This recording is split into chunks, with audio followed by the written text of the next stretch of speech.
Today's lesson is Introduction to Limits. We'll start off with a problem that you know how to answer in other methods, but I'll kind of show you the limit way of solving once we get our final answer. You were given 48 feet of fencing and asked to form a rectangular pen whose area is as large as possible. What are the dimensions of a rectangle?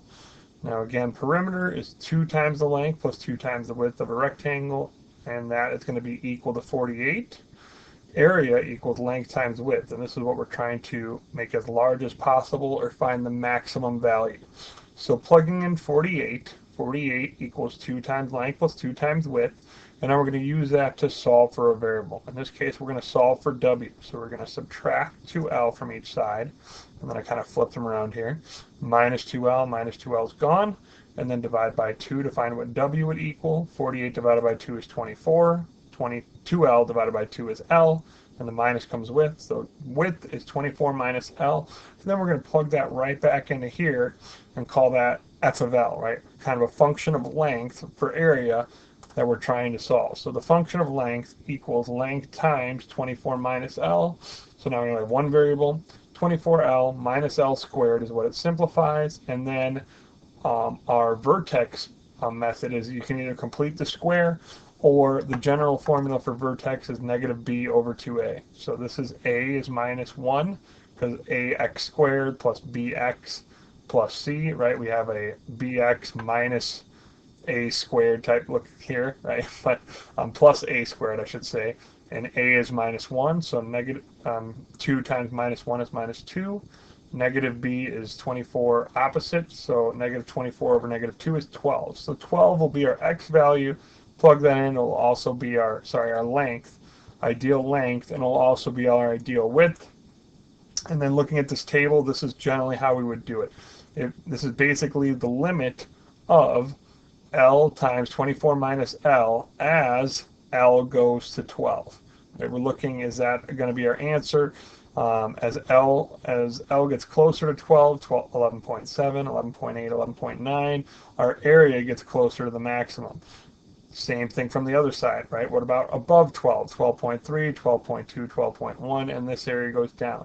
And right, we're just plugging it into here and calculating, and that's where these numbers are coming from. So our maximum area is 144, and our dimensions are 12 by 12. So finding limits, right? If f of x becomes arbitrarily close to a unique number L as x approaches c from either side or even both sides, then the limit of f of x as x approaches c is L. This is written as limit as x approaches c, like LIM is short for limit, of f of x equals L. Right? So in that last example, we basically had limit as x goes to 12. That's what we found of that function. F of L gave us 144 was our area, our maximum area. Now, we're going to be going through this with tables in a little bit, so you get a better explanation there of how that works. And throughout this chapter, we'll do different methods, such as different ways for finding limits algebraically, how we could simplify and plug things in, and so on. It's going to similarly look like, I don't want to say the same idea, but like when we finished doing trig identities, like there was a bunch of different methods to do it, and typically you wanted to try the first method first and the second, and it's going to look like that, where there's going to be about 4 different ways we can do it, if I recall, and your ideal method is the first one. Just plug it in if we can do it, but we'll get there towards the end of this lesson and further on. But just so you know, we will get there, but we're not starting there. So just identifying what limits are here more. So condition which limits do not exist, right? It's important to know when we can have a spot that I would just say DNE for does not exist, right? Does not exist. DNE is 1, right? The limit doesn't exist under these following conditions. If the y value approaches a different value from the right side of x equals c than approaches from the left side. Meaning, let's say we have a graph here. X is 1. On one side of 1, right, less than 1, looks like we're approaching, let's just call it y is positive 1. But on the right side of the graph, it's approaching negative 1. 1 and -1 don't match, right? This y value doesn't match this y value, so we wouldn't have a limit.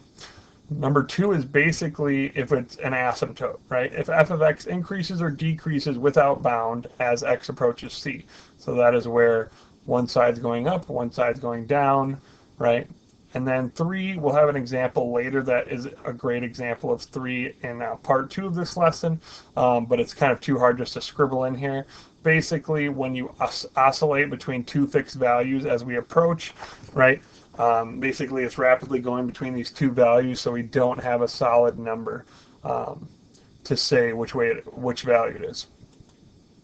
Again, you'll see that later, as confusing as that sounds. Estimate the limit using a table, determine whether the limit can be reached, right? So this is, again, our standard form is limit as x approaches 3 of 3x minus 2, right? You can see how we could kind of plug it in at this point, but we're not there yet. So we're going to look at numbers less than 3 and above 3 and then compare them to see what our y values are. Our y values are what we're comparing to see where they approach. So, right, clearly 3 would be our first number. If we plug it in, 3 times 3 is 9, minus 2 is 7. So we got 7. That won't always happen. A lot of the times we'll get numbers that don't work, but numbers near it work. So just be aware of that. Less than 3, how about 2.9 is less than 3. So is 2.99, but that's closer to 3, right? This is 1/10 away.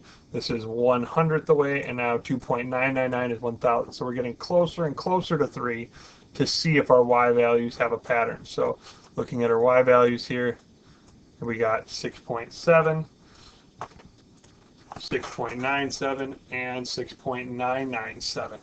Right? So those are 3 values, and clearly we're getting closer and closer to 7, right? 6.7, 6.97, 6.99, right? That one would round up to 7 if we round it to the nearest hundredth. So that goes to 7.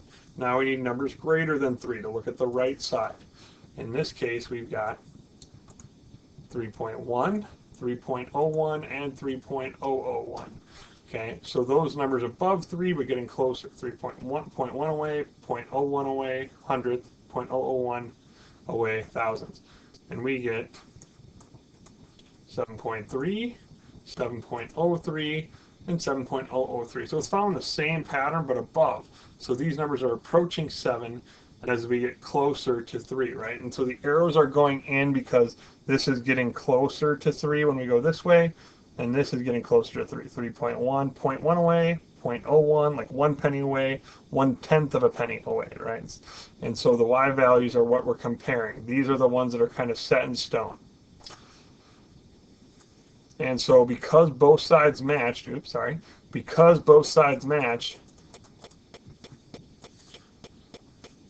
sorry about the slide change there, because we were both going to plus 7 on the left side and the right side, the limit is equal to 7.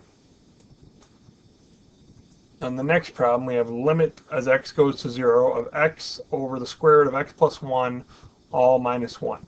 0 over any number is going to be 0, but let's just double check that it's not 0 over 0. 0 plus 1 gives us square root of 1 is 1, so we get 0 over 1 minus 1, which is 0 over 0 and undefined. So in this case, we have, when we plug in 0, we had does not exist. That does not mean your limit doesn't exist, right? They're not always going to be asymptotes, but we're going to go back to kind of those graphs and look, like it's kind of like the graph. We're going to see maybe it's just a hole in the graph, and left side and right side are approaching the same value. So numbers less than 0 are going to be negative 0.1, negative 0.01, negative 0.001, right? We're getting closer to 0, but we're still negative. And above it is 0.1, 0.01, 0.001. Because it's 0, we have basically your positive and negative numbers they're repeating, right? Plugging it in, left side we get 1.9487, 1.995, and 1.9995. And so it's getting closer. Like this is 1.95-ish, 1.995, 1.9995. Right? So it's getting closer and closer to 2 there. So we're saying on the left side we're approaching plus 2. On the right side, we've got 2.0488. And again, I already plugged all these in, by the way, so that's why I'm not showing you just typing in the calculator. 0.01 gave me approximately 2.005, and then one more 0, and we got more, right? 2.001 would be what it rounds up to, but we're just going to leave it as 0.00005, and that side also, right, is above 2, but we're still approaching 2. These match, therefore the limit exists, and it's that number. Right, that's what we're looking. Less than is equal to 2, greater than is equal to 2, they both equal 2, so the limit is 2. A couple more to go. Limit as x goes to 5 of x minus 5 over x squared minus 2x minus 15. Okay, so again, numbers less than 5. Hopefully by now you're kind of saying them in your head. Okay, what numbers are going to be less than 5? Feel free to pause and kind of guess what you think is going to be in these boxes. Having unveiled them, did you match? Right, on the left, 4.9, 4.99, 4.999. In the right, you can kind of see those, right, above 5. Okay. Now over here, when we first we plugged it in, by the way, just to make sure it's 0, 0, and we got does not exist. Just if we do get a number, that doesn't guarantee that it is the answer. Just a heads up. It happened to only work on that first one. Okay, so plugging these values in, here's what we got: 0.1266, 0.1251, 0.1250.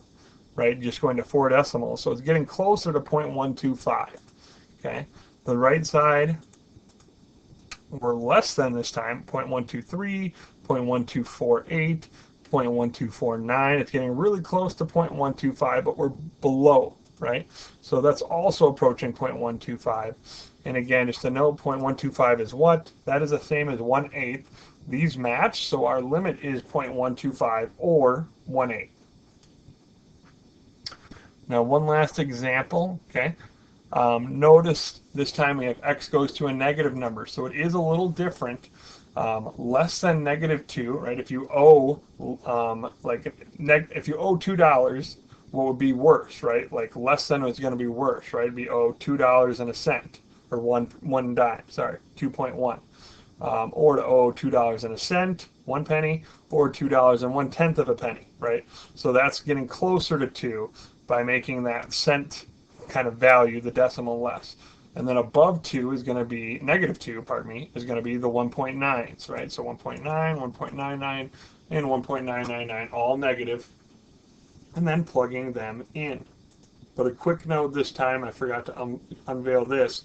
If you plug -2 in, what do we get? Just to see what we get. In this case, we got -3 over 0, which usually is a sign that it is an asymptote, right? Just because the numerator wasn't 0, 2. 0 over 0, you'll learn, is typically that the equation is not simplified. Pardon me. So what do we get? We got -2.2 on the left, -21.5. Quite a jump here. That's usually a little bit of a red flag too. -214. Okay, so we're not getting any closer. On the above side, 2.007, 21.3, 214. So left side is like asymptote up, or sorry, down. Like the general idea I have of this picture is we're going down at the -2 on that side, and on this side it's going to go probably up based on our numbers. And so clearly, if we're at 2, -2, do they match? No, they don't. Right, and this is more of a concept than a number. So we've got DNE, which means does not exist. Okay, and that will wrap up this portion of the lesson. The next part will be more identifying limits based on graph and just a little bit of what we can do for plugging things in.